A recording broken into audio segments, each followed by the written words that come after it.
ইন্ডাস্ট্রিতে রাজনীতি আছে, তুমি বিশ্বাস করো? ডেফিনেটলি। তুমি কি কখনো রাজনীতির শিকার হয়েছো ইন্ডাস্ট্রি? সেটা তো হতে হয়ই, প্রচুর।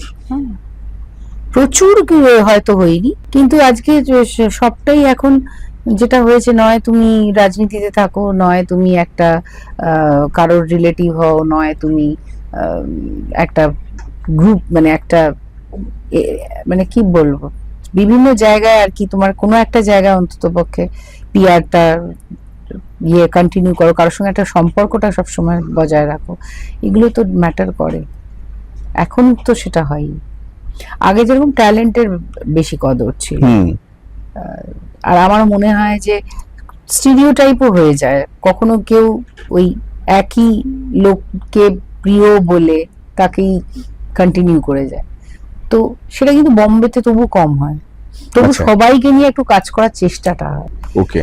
তবু একটা মুখ যাকে বহু বছর দেখা যায়নি, অনেক ডিরেক্টর ভাবে বা অনেক প্রডিউসার ভাবে তাকে আমরা আবার ট্রাই করি। ঠিক। যেরকম দিয়া মির্জা বহুদিন কাজ করেনি, সে পর্যন্ত কিছু না কিছু একটা চরিত্র করছে। এই চিন্তা ভাবনাটা কেন নেই? হয়তো আমাদের ছোট ইন্ডাস্ট্রি, তার জন্য।